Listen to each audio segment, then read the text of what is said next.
With the millions of American families in danger of losing those paychecks, we know one military family where the consequences of a shutdown are literally life or death. And that's because they might not be able to afford medication for their child right here who is fighting for her life. 11-year-old Melanie has Down syndrome, a congenital heart defect, metabolic disorder, and recently suffered a catastrophic stroke. Austin and her husband, Master Sergeant Joshua Carrigg, pay around $300 out of pocket for Melanie's medication, something that could be incredibly difficult if Joshua stops getting paid. It's a heart-wrenching reality, isn't it? And it's one that brings Austin Carrigg to us right now. So, Austin, let's just talk about how you are processing all of this. I know you're watching everything live unfold up there on the Hill. What are your thoughts this hour and your message to Congress? You know, this is really disheartening. In the past, this has come up as a potential topic for families like mine, but we've always been assured that Congress loves the military and that we would get paid. And I know that didn't happen for the Coast Guard in the past, but that's never been the case for us. And it really feels like a smack in the face that they think so little of us that they're unwilling to pay our troops while they are going through this negotiation. We understand that negotiations have to happen and that everybody takes a stand, but that stand shouldn't be on the backs of our military families, and that's what they're doing this time.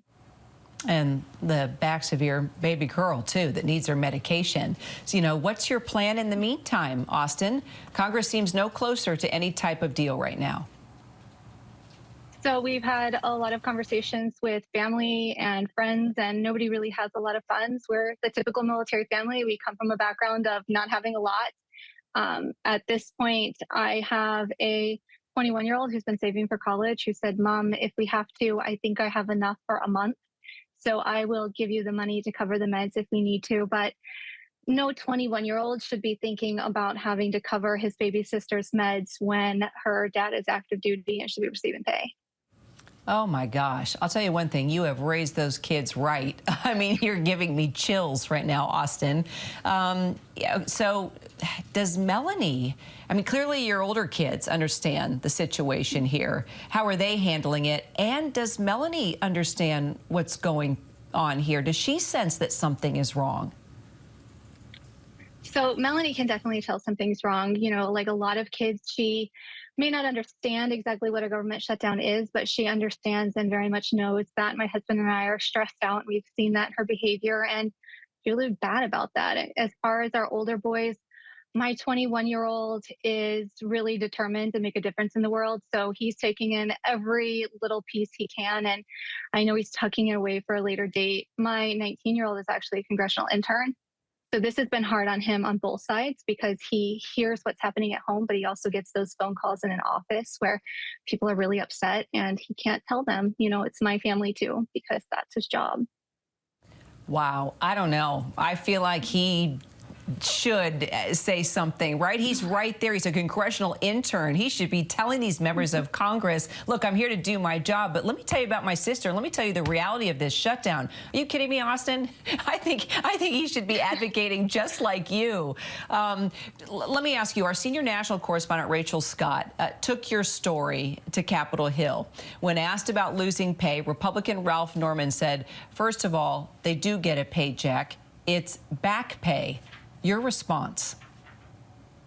You know, maybe, but back pay doesn't pay for medications the day my copays do. You know, a pharmacy is not going to take an IOU. Back pay doesn't pay for the gas it takes to get her to the hospital or the parking fees in the garage. And back pay doesn't cover any of our copays for the medical equipment that we need. So maybe the money's coming back, but where am I supposed to come up with it in the meantime? It's clear that they don't really understand what it's like to be an average American, because I think most of us don't have enough money put away to be able to wait for back pay. Yeah. Your older boys, what are their names? Christian and Nicholas. Christian and Nicholas. I'll tell you what. You talk about two amazing sons and two amazing brothers.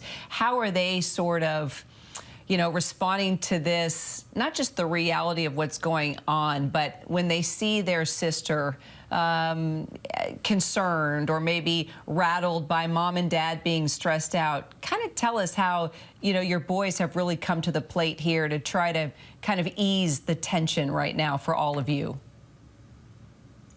So, like they always do, because this isn't the first time something's gone catastrophically wrong in our life, they step up to the plate. They are the best young men I think that we could have ever imagined raising. I have had them offer to babysit extra so that we can make the phone calls and do appearances like this with you to make sure that she's safe. And like I said, our 21-year-old's offered us money, and our 19-year-old, he's about to be furloughed, so no paycheck for him. But same thing, Mom, I wish I could give you money, I would. And I know they've made phone calls to Congress as well. I think that as a family, we've tried to pull together as much as we can to get people to understand what's really at risk here. Well, you are raising an incredible family, and you're a tremendous advocate. Austin, Carrigg, let's stay in close touch. Want to see how this all unfolds and how you're doing. Please let us know. Yes, ma'am. Thank you. Thank you. Hi, everyone. George Stephanopoulos here. Thanks for checking out the ABC News YouTube channel. If you'd like to get more videos, show highlights, and watch live event coverage, click on the right over here to subscribe to our channel. And don't forget to download the ABC News app for breaking news alerts. Thanks for watching.